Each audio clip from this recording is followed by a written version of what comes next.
हरि अनंत हरि कथा अनंता, कहीं सुनहि बहुविधि सब संता। रामचंद्र के चरित सुहाए, कलप कोटि लगी जाहि न गाय। આનો અર્થ એ છે કે હરિ અનંત છે અને તેને કોઈ જીતી શકતું નથી. તેની કથા પણ અનંત છે. બધા સંતો ઘણી રીતે એ કથા કહે છે અને સાંભળે છે. તેમજ આ પંક્તિઓ કહે છે કે ભગવાન શ્રી રામચંદ્રના સુંદર પાત્રનું વર્ણન કોઈ કરી શકતું નથી, કારણ કે લાખો કલ્પોમાં પણ સુંદર પાત્રો ગાઈ શકતા નથી. जा पर कृपा राम की होई, ता पर कृपा करही सब कोई। जिनके कपट दंभ नहीं माया, तिनके हृदय बसहु रघुराया।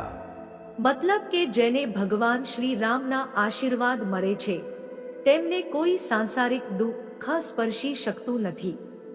જેને ભગવાનના આશીર્વાદ મળે છે દરેકના આશીર્વાદ તેમની સાથે રહે છે. જેમનામાં કપટ, અસત્ય અને ભ્રમ નથી તેમના હૃદયમાં રઘુપતિ રામ વસે છે. તેમજ ઈશ્વરના આશીર્વાદ હંમેશા તેમના પર રહે છે.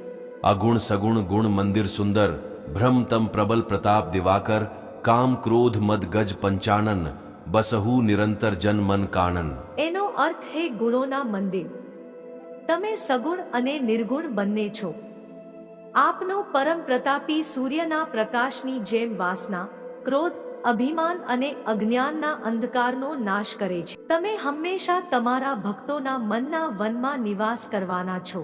कहु तात अस मोर प्रणामा, सब प्रकार प्रभु पूरण कामा।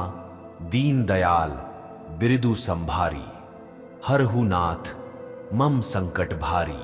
આ ચોપાઈનો અર્થ એ છે કે હે ભગવાન શ્રી રામ, તમને મારા નમસ્કાર અને તમને મારી વિનંતી હે પ્રભુ.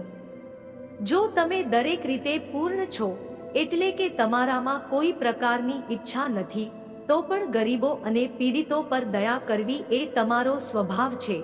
માટે હે પ્રભુ, તમે મારી મોટી મુશ્કેલી દૂર કરો.